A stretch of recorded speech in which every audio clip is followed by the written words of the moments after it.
Hi, I'm cKnoor, and on Thursday, GameSpot released a Blood Bowl 2 video from GDC. That Blood Bowl 2 video had in-game gameplay in it, so you know what? Let's overanalyze that and see what's actually coming. It also had, I guess I should start with it, had a release date saying June 15th. 15th. But I've been unable to confirm if that's for all Blood Bowl 2 releases or just console or just PC. So who knows? But the closest date we've had that's kind of reliable is June 15th. I want to go over a few things in this video. First of all, the user interface, and then secondly, I want to go over the teams, and thirdly, let's speculate. Well, we're going to speculating anyways, but you know what I mean. Let's start. So, I'm going to be using screen grabs from the video, by the way, because the video is like 2 minutes long, and it's going to be finicky, and also I don't want to use the whole freaking video over and over again, because copyright and whatnot, and all of that. So, I'm going to be slightly safer and just use screenshots. I think it'll work out better, because I can point stuff out. So, we've heard about this earlier, but apparently percentages rather than dice results for difficulty checks are in, which I think is good. I think, like, as a Blood Bowl nerd, I wanted to say 2+ if it's the difficulty of a going for it, for example. That's the way Fumble does it, and well, it works for me, but that's also because I know how the system works. So switching over to percentages, it looks kind of strange. 83% going for it, which of course is what a 2+ roll. That's kind of what it resolves to. But it makes sense from a newbie perspective, I think. It doesn't tell you anything about the actual core mechanics of the game, and that it's all D6s. But at least it's easy to read. It appears that it doesn't add the results together. In this screen, it says 83% going for it, and then 83 again. And of course, to succeed with both of those is a lower percentage chance than 83% on the second one. But hey, at least it's showing that there's a difficulty there, which is kind of cool. It's a good start. I think I like it. Talking more about movement, GFI squares look similar to what they did before. I guess they don't actually say anything unless you click onto a GFI square, and that's when it says that it's 83% to move through, which I guess kind of makes sense. We can also see in both this and the previous screenshot how the turn timer works and the amount of rerolls. If we look under the logos, we see the amount of rerolls. Well, probably. And then what turn we're on and what turns have passed. I don't know if this... I think this is easier to tell than what was in Blood Bowl 1 and Legendary and Chaos Edition. Like, it's nice looking. Hopefully it's good. Like, it's kind of hard to tell when it's not. Like, when you haven't played with it. Because currently I'm not confused that it's the Skaven's turn 3. But then you're really never confused in the middle of the game. You're confused at the end. We're like, okay, so does the other player have turns left? I'm not sure. But it seems like these stay up for most of the thing, I guess, which is nice. Let's move onwards. What else did I want to talk about? Oh, right. Yes. So this, I actually think is pretty cool. This is the block dice, and in the video you can see that they basically drop down from above, and they don't really bounce around, they stay put, but they're on the pitch.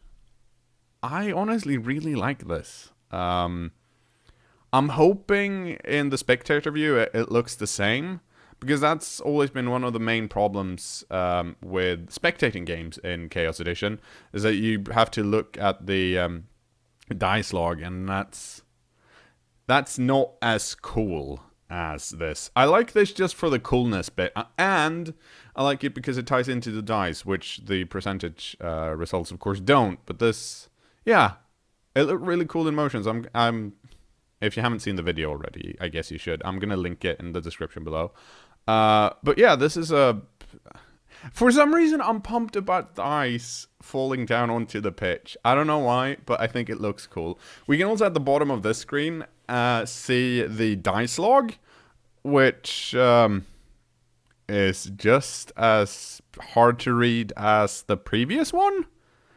And this might be because it's... the build, of course, isn't finished. This is a development version. And the dice log might be something you fix at the end. It's really hard to tell what's going on. I mean, wild animal, that is easy to read, except for the fact that what's actually going on in the screenshot is that the Minotaur has blocked the Bretonnian Knight or Yeoman, which I don't actually know how to pronounce, but the dude's been blocked, and so it should be a wild animal that has a +2 on it because it's a block. It's not a normal wild animal roll, but the log doesn't say anything about that. And then the blog is 2+, and then $ dice. So clearly, I mean, it's not finished, but in its current state, super hard to read. I mean, it's nice looking, and it's actually, it's not easy to read compared to the previous log at all. Like, it's just as bad. So hopefully that gets fixed, because that's weird as hell. One thing else we can see in this screenshot are tackle zones, and you can actually see them stack now, which is cool if you don't know that thing. I don't really care, as in, I can see them because my brain's dumb, because I play too much Blood Bowl. But from, like, once again, from a newbie perspective, this is excellent. Finally, it's easy to see how to the other players have stacked their tackle zones, and which squares are more difficult to go through than others. Hopefully, you can turn it on for your own team, because, I mean, as a beginner, that's super important to make sure that you haven't missed any squares, making it easy for someone who's more experienced to run through your screens.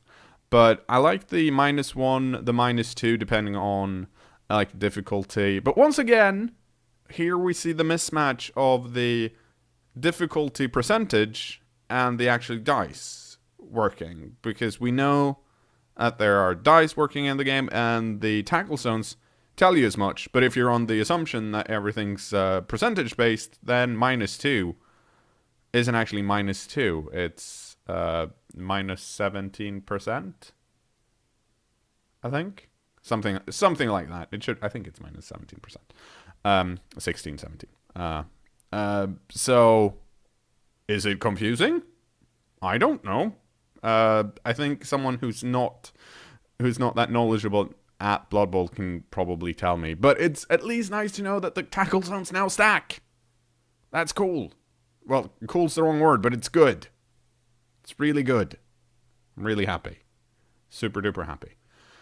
What else haven't we covered? We haven't covered the apothecary screen, which, not really much to say about this. The game, since it's for PC and console, it seems like you can control it with a gamepad, or they are controlling it with a gamepad, so it makes sense.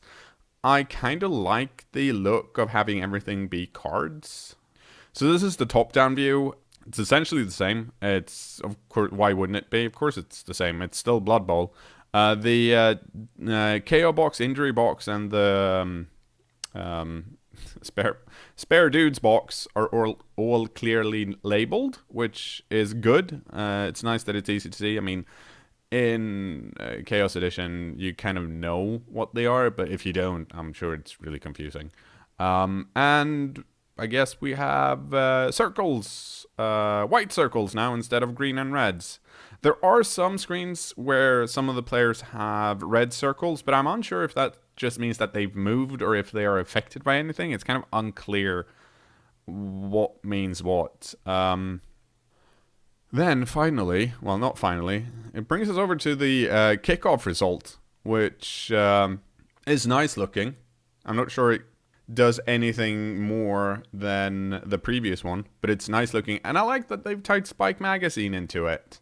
I'm wondering how much text, because this is a high kick, so there isn't that much text, but if there was a riot or a blizzard or whatever, there's going to be more text explaining what's happening, I think.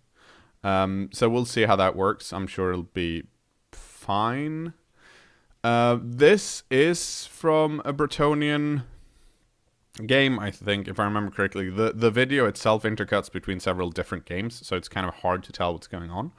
But if we get different photos depending on the matchups, then that's really cool.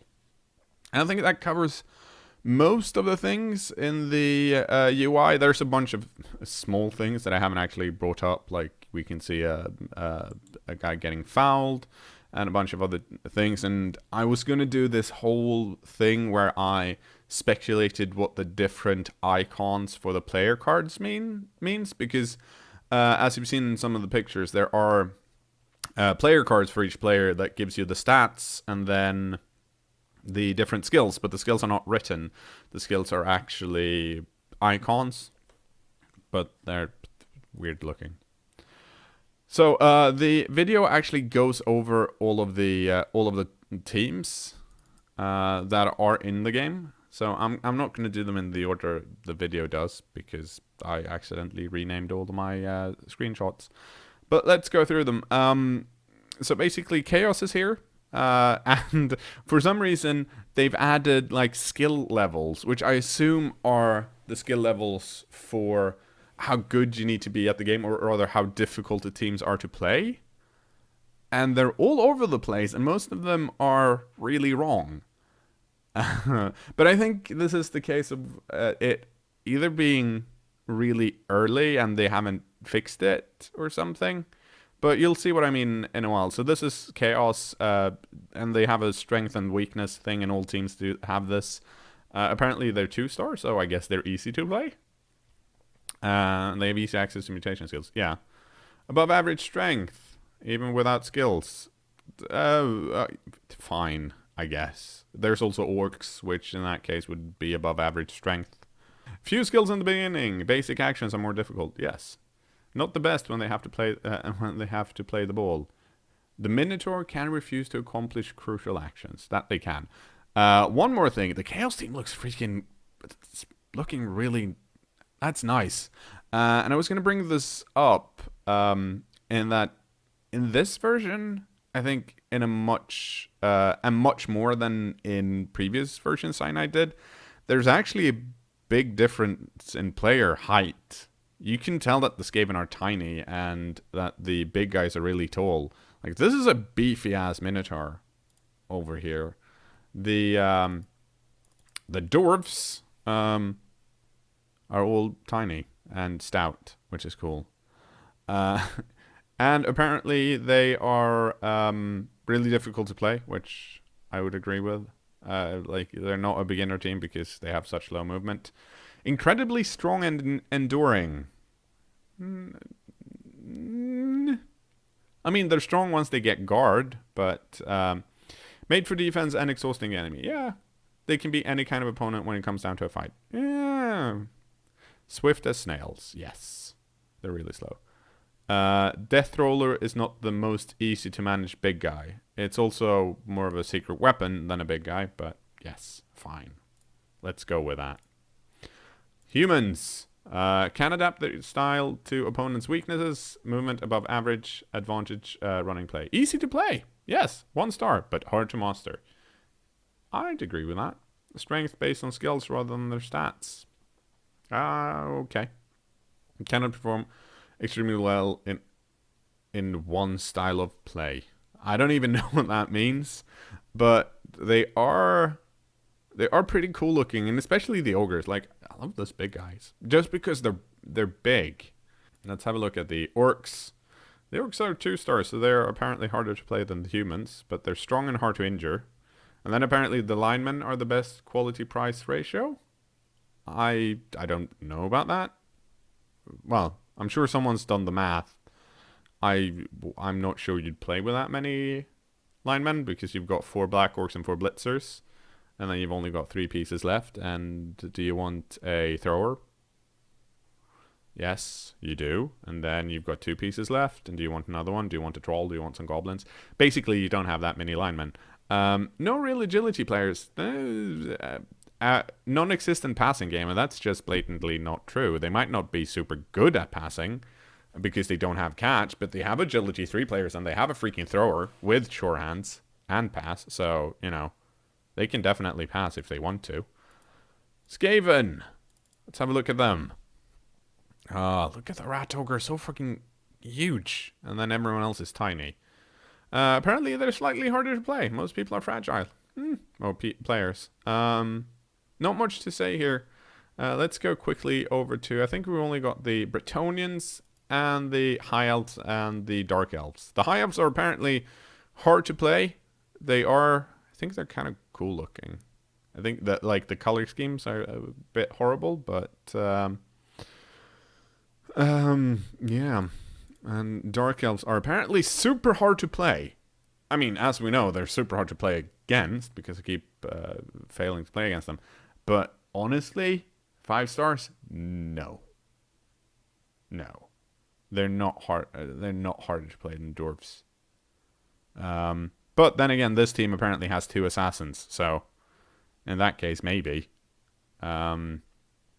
Great defensive race because of their mobility and skills.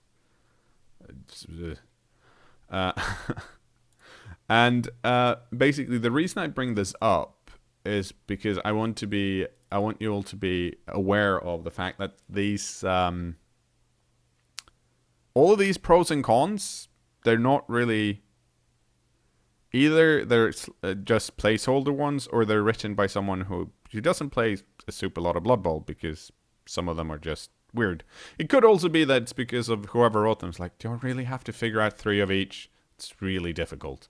But the reason I bring that up is because I'm going to talk about Bretonnians now. And basically assume what they've written is about as correct as they are with the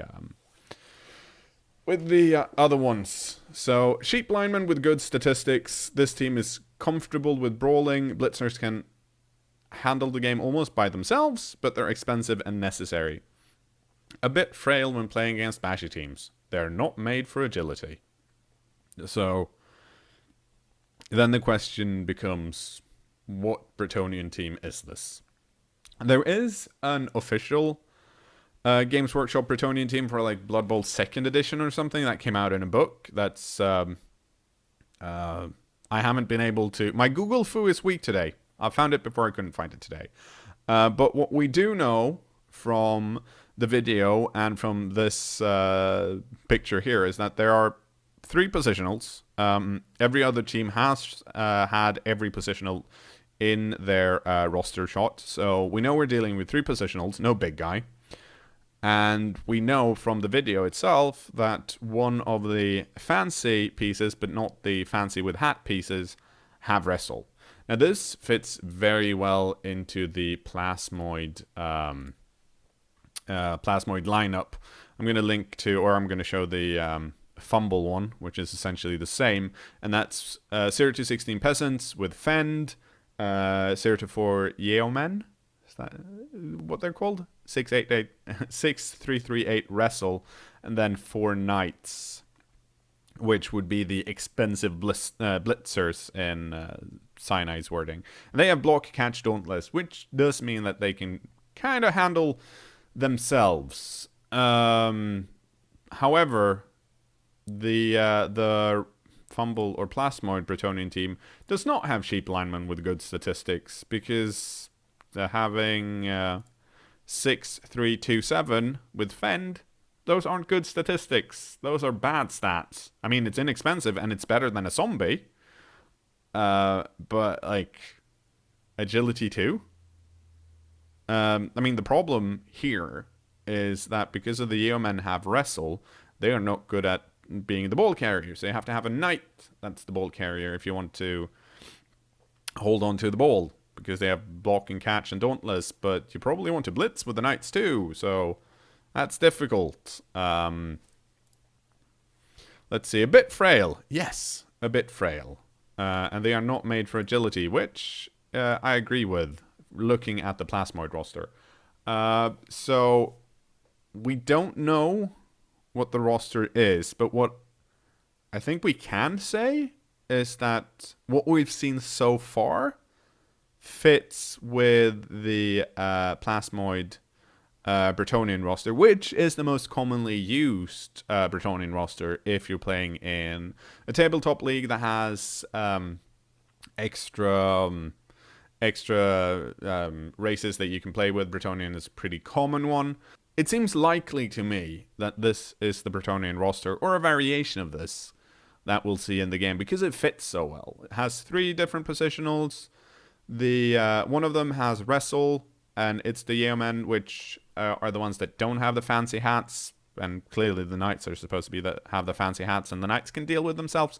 So it just seems to fit very well. And if it is, it'll be an interesting addition to Blood Bowl 2. I feel like Bretonnians fit better than Khorne, and they're probably easier to play than Khorne as well. But yeah, we'll see. Lastly, they also show off some skins. Apparently, there's they've changed it around. You don't pick colors anymore, but you pick like a jersey which has a distinct pattern. Like, not only the color changes, but also the pattern on the thing. And the video also quickly shows the different stadiums, which apparently you can level up, which I hope has no influence on multiplayer whatsoever, because otherwise that's fucking dumb. The video finally does show off the menu and the fact that there's a manage option, which apparently, according to the voiceover, allows you to buy and sell and trade players, which Cyanide has hinted at before. So that's probably in. The question is, in what capacity, of course, and we don't really know that yet. There's been some talks that it's only during downtime time in between leagues. So we'll see. I'm gonna assume that you can disable it because it's dumb and doesn't actually, like, I don't see what the point is. I'm sure some people will love it, but it's dumb. And I've been rambling on for like 20 minutes now, so I think I should stop. Because this is a 2-minute video. If you haven't seen it already, you should go check it out. And then continue the discussion. What you think is actually in the game, or what you can divine from the video. I'm sure there's a lot of stuff that I've missed, or some speculation that you might see in a different light. Tell me what you think, either in the comments below or on the Steam community, where there's a forum post that I made just when the video came up. This is the first video from GDC. They've probably shown it for more journalists than just GameSpot. So we hopefully will see some more content coming out in the following weeks. And if nothing else, we seem to have a pretty semi-solid release date of June, which does fit in with second quarter of 2015, which is also the latest Cyanide has said before this video. So, you know, until then, keep blood bowling, and I love you all. Bye bye bye. Bye bye bye bye.